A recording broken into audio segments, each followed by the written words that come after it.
Hey guys, what's going on? Welcome to the Marley and Me course, Chapter 2 Life with Marley. This is the slow shadowing exercise, and your objective here is to take everything you learned in the accent reduction lesson and apply it here. We're going to focus on getting you to sound more like an American. Are you ready? Let's go.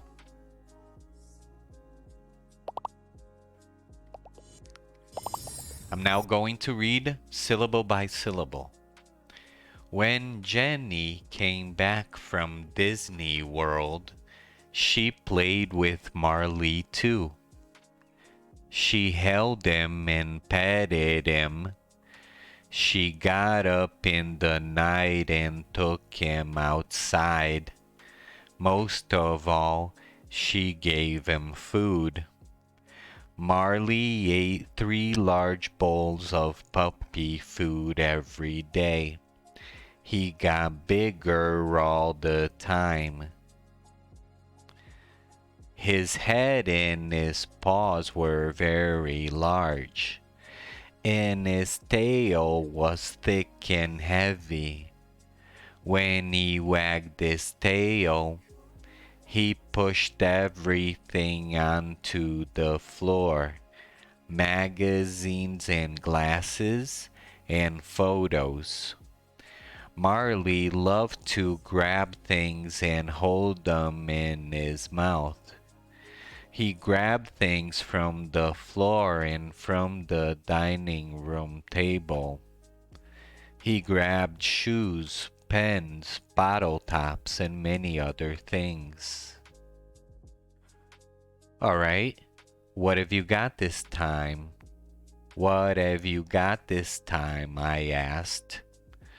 When I opened his mouth, I always found something new inside.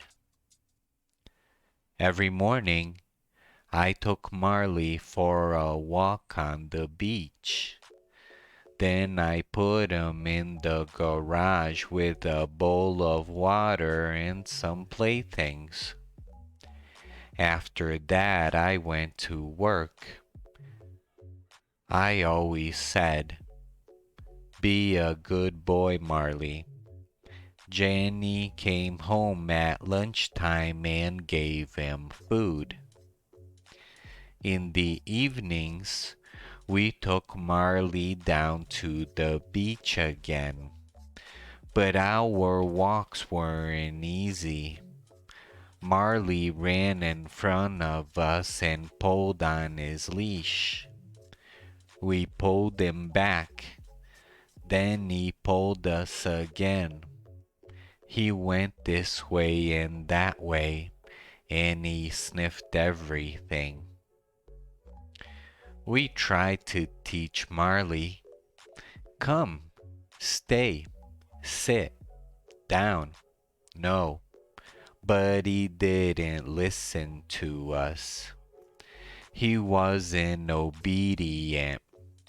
He was like an excited child. But every day he got bigger and stronger. I killed the plant, but I'm good with Marley, Jenny said happily. One day, Jenny invited a friend to our house. Her friend brought her old dog, Buddy, with her. Buddy and Marley ran and played. Then they were tired, so they lay down in the yard.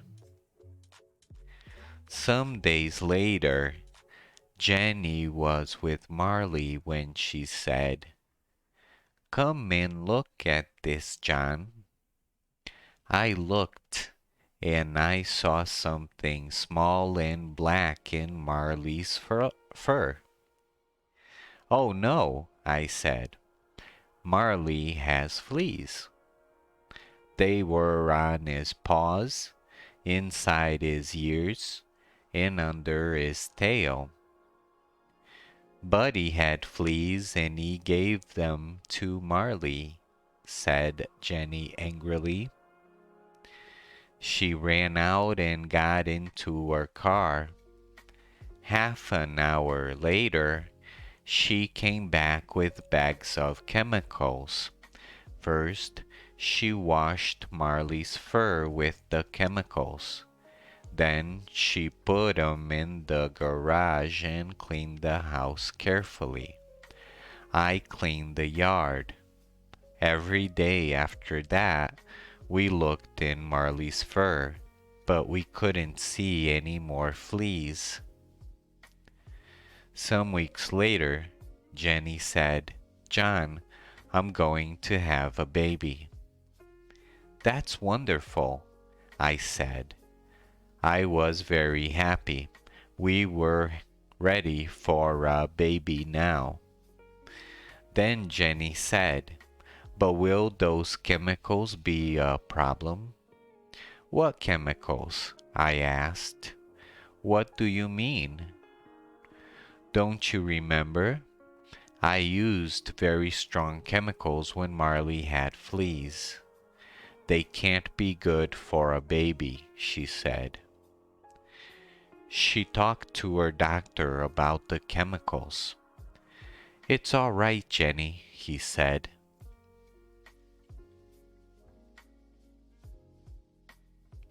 "It's all right, Jenny," he said. "Everything will be okay." Jenny got up early every day and took Marley for a walk. She ate lots of fruits and vegetables. After 10 weeks, she and I saw the doctor again. "Would you like to see your baby?" he asked.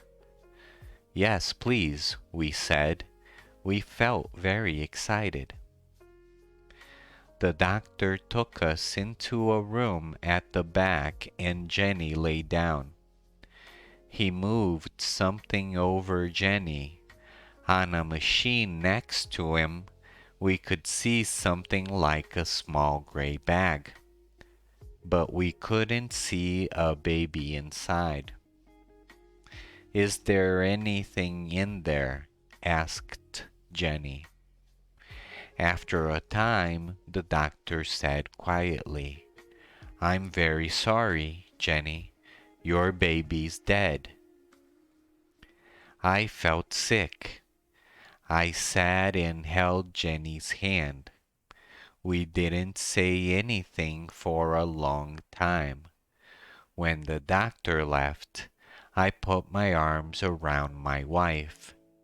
Later, I took her home. She was very quiet in the car. Her eyes were red, but she didn't cry.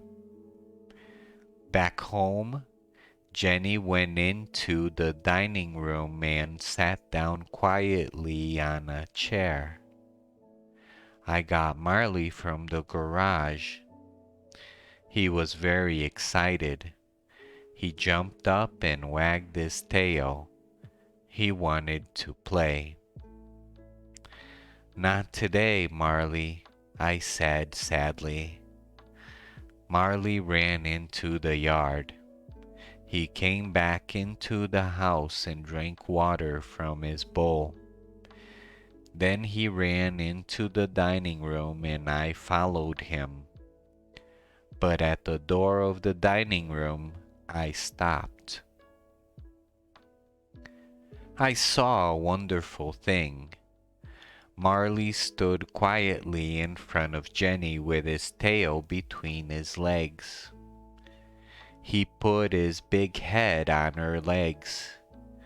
He looked at her with his large eyes and made small cries. Marley understands, I thought. Jenny patted his head and put her face in his fur. Then, suddenly, she began to cry. I went to them and put my arms around them. The three of us stayed there for a long time. Jenny, Marley, and me. All right, that was it. That was the accent reduction.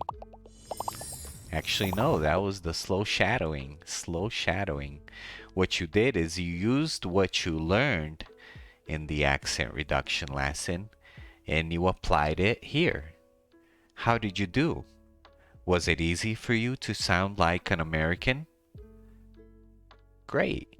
If it was, wonderful. If not, keep practicing. Practice makes perfect. All right? Now we're going to go into natural shadowing. Things are going to be a little bit more challenging in the next exercise, but I'm sure you'll be able to do it. See you there. Bye-bye.